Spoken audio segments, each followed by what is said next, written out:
Hello and welcome to the LLG Grapevine podcast. You're listening to Helen McGrath, Head of Public Affairs, and Dennis Hall, LLG Bulletin Editor. Hello, everyone. Well, it's only been a short break, Dennis, but I've missed our little chats. And certainly the local government world didn't stop at all this summer, did it? No, Helen, it certainly didn't. Over the summer, one lesson has become clear. Politics and the law rarely mix well together. After the Uxbridge by-election and the London ULEZ court case, political opportunism has seized the day, with swift government announcements of a review of ULEZ zones nationwide, a review of low-traffic neighbourhoods, and 20-mile-per-hour speed restrictions. But there are major hurdles and challenges that lie ahead in all of this for the government. Let's see. First, let's look at low-traffic neighbourhoods.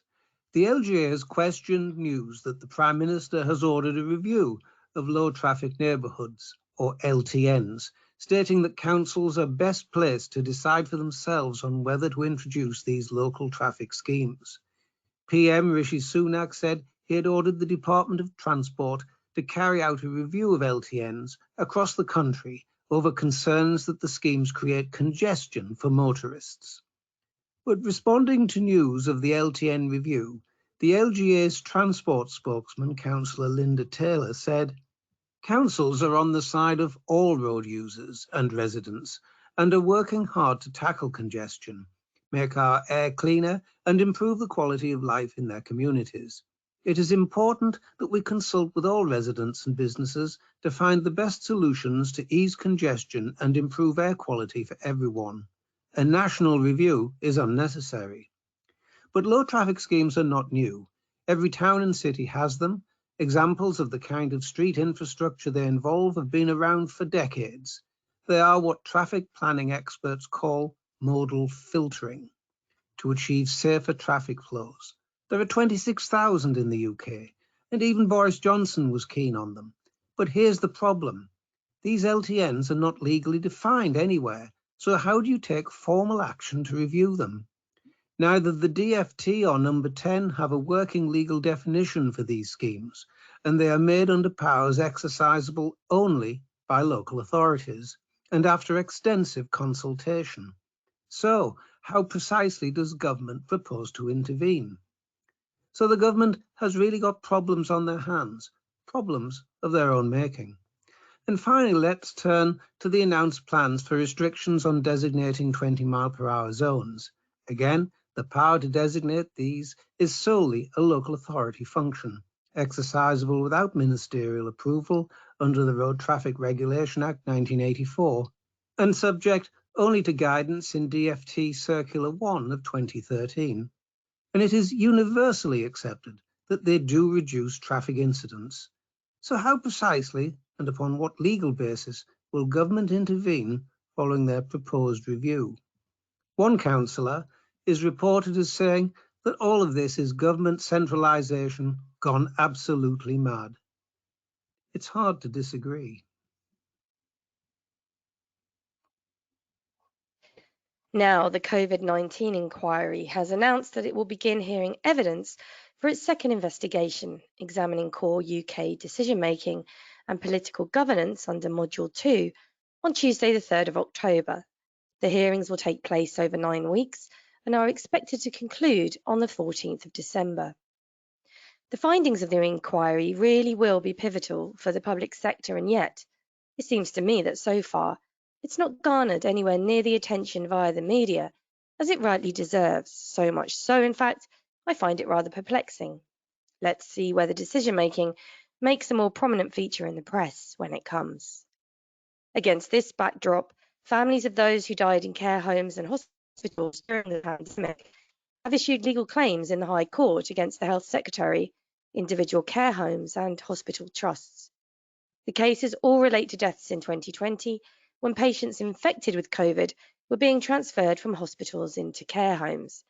The claim argues that the state failed to protect those affected by not publishing procedures or policies to be applied by care homes, and focuses on the decision in March 2020 to discharge hospital patients into care homes rapidly without testing or requiring them to isolate. You'll remember that back in April of last year, the High Court ruled that the government policies on discharging untested patients from hospital to care homes in England at the start of the COVID pandemic were unlawful. In their judgment in that case, Lord Justice Bean and Mr Justice Garnham found the decisions of the then Health Secretary to make and maintain a series of policies contained in documents issued on the 17th, 19th of March and the 2nd of April 2020 were unlawful. They ruled this was on the grounds the drafters of those documents failed to take into account the risk to elderly and vulnerable residents from non-symptomatic transmission, which had been highlighted by Sir Patrick Vallance in a radio interview as early as the 13th of March. The Department of Health and Social Care has said it cannot comment on ongoing legal proceedings, but a spokesman said throughout the pandemic, their aim was to protect the public from the threat to health posed by COVID and specifically sought to safeguard care home residents based on the best information at the time. Dennis. Helen, one of the biggest stories to emerge during this summer was the announcement of the huge data breach at the Electoral Commission. Were local authorities appraised at the time? It seems not. Here's more. Over the summer, confidence in the UK's electoral regulator has been thrown into question after it emerged that a hostile cyber attack accessing the data of 40 million voters went undetected for over a year, and the public was not told for another 10 months. As far as we can tell, local authorities were kept in the dark too. The Electoral Commission apologised for the security breach in which the names and addresses of all voters registered between 2014 and 2022 were open to hostile actors as far back as August 2021. The attack was discovered last October and reported within 72 hours to the Information Commissioner's Office, as well as the National Crime Agency. However, the public has only now been informed that the electoral registers containing the data of millions of voters may have been accessible throughout that time. The Electoral Commission said it was not able to know conclusively what information had been accessed. It is not known whether the attackers were linked to a hostile state such as Russia or a criminal cyber gang. The watchdog said, however, that much of the data was already in the public domain and insisted it would be difficult for anyone to influence the outcome of the UK's largely paper-based electoral system, but it did acknowledge that voters would still be concerned. The attackers were able to access full copies of the electoral registers held by the Commission for research purposes and to enable permissibility checks on political donations. Now, these registers include the name and address of anyone in the UK who was registered to vote between 2014 and 2022. The Commission's email system was also accessible during the attack. The full register held by the Electoral Commission contains name and address data that can only be inspected by the public, but only locally through electoral registration officers, with only handwritten notes allowed. The information is not permitted to be used either for commercial or marketing purposes. Sean McNally, the chief executive of the Commission, said, "The UK's democratic process is significantly dispersed, and key aspects of it remain based on paper documentation and counting. This means it would be very hard to use a cyber attack to influence the outcome of an election or the election process itself." Nevertheless, the successful attack on the Electoral Commission highlights those organisations that are involved in elections, including local authorities, and they remain a potential target, and we need to remain vigilant to the risks to processes around our elections. Helen. Now, one of my pet hates is being CC'd into every email going. It clutters up the inbox and can result in confusion and diffusion of responsibility. But what about the use of BCC? Well, the Information Commissioner's Office have issued new guidance to help organisations understand the law and good practice around protecting personal information when sending bulk emails, which concentrates on the bulk transfer of data.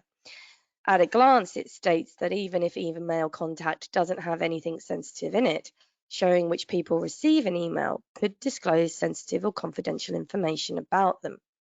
You must assess what technical and organisational security measures are appropriate to protect personal information when sending bulk emails.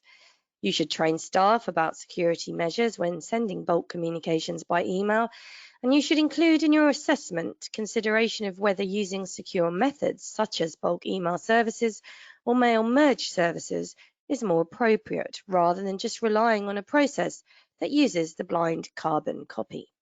This helps ensure they say that you are not sharing personal information with other people by mistake. Finally, their advice states if you are only sending an email to a small number of recipients, you should consider sending each one separately rather than one bulk email. Now, the critical importance of using appropriate methods to send bulk communications is emphasised in recent ICO enforcement action. Earlier this month, the ICO reprimanded 2 Northern Irish organisations for disclosing people's information inappropriately via email. And in March, the ICO issued a reprimand to NHS Highland for a serious breach of trust after a data breach involving those likely to be accessing HIV services.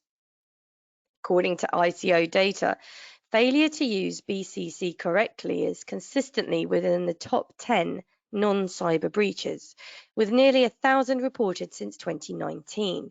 The education sector is the biggest offender, with health in second, then local government, retail, and the charity sector rounding up. It can all go horribly wrong with the click of a button. Interestingly, many local authority policies actually encourage the use of BCC when sending emails to multiple external email addresses currently. One to review, perhaps. Dennis, what's your last item today? Helen, public houses are under threat, with thousands closing and many others of architectural interest are either poorly converted or demolished. And why are they not adequately protected from destruction? Enter the case of the Crooked House at Himley, Staffordshire. The 18th century Crooked House, famed for its sloping floors and walls, was demolished on the 7th of August. 2 days after a fire, council officers carried out a site visit prior to the demolition, in which a programme of works was agreed. At no point did the council agree to the demolition of the whole structure, nor was this deemed necessary, said South Staffordshire Council. And the council is now investigating potential breaches of both the Town and Country Planning Act and the Building Act. It said, this council finds the manner in which the situation was managed following the fire completely unacceptable and contrary to instructions provided by our officers. Demolition of a building should be carried out in accordance with Schedule 2, Part 11, Class B of the Town and Country Planning General Permitted Development Order 2015. And the steps required by the legislation were not carried out in this case. The local authority said it has referred the matter to its legal team with a view to taking enforcement action. And the police are carrying out investigations too, as are Historic England, who are monitoring the situation closely. There is a tried and tested procedure for securing a building that is of architectural and historic interest. It's called protective listing. An 18th century pub would surely have qualified. Historic England, which wants the Crooked House restored, said it received a request to list the building a few days before the fire. But such a renowned building should have been listed a long time ago.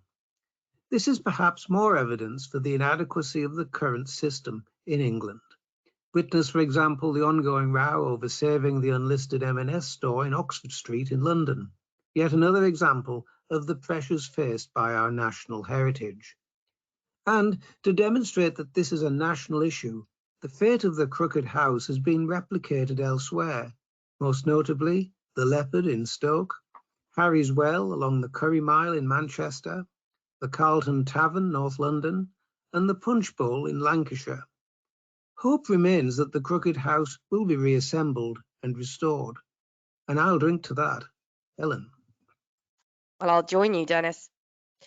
And finally, from me, the Local Government and Social Care Ombudsman have issued a release which criticises local authorities for not taking action in antisocial behaviour matters.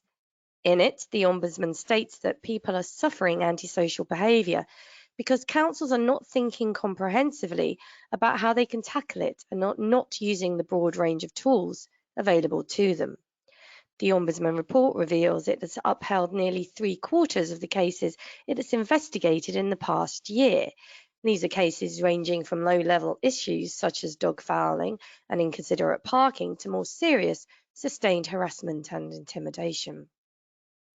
The issues identified in the report include delays responding to residents' calls for help or acting on evidence presented to them, failing to bring in other agencies such as the police, or believing such matters are purely for the police, and gatekeeping to the point at which people can ask for help, but placing a figure on the number of incidents to be recorded before action is taken. The Ombudsman also found issues with local authority awareness and use of the ASB case review process, often known as the community trigger. This, of course, can be requested by people suffering antisocial behaviour and requires the council and other agencies, including the police, to jointly review what's been done and what should be done to alleviate the antisocial behaviour if the case meets the threshold for consideration. The report highlights several key case studies that the Ombudsman has investigated, complete with learning points for councils on how they can improve their services. The Ombudsman himself said, "Antisocial behaviour can blight our communities and have a significant impact on people's mental health and well-being. But all too often in our investigations, we find councils not thinking hard enough about how they can step in to help. Councils in partnerships with other agencies, when using their powers to the full, can have a profound effect on people's quality of life, both in terms of taking action against perpetrators and providing support to victims." And on that note, you can read more on the items discussed today and many more besides by going to bulletin number 31, available on the LLG website now. So until then, it's goodbye from me. And from me too. Have a good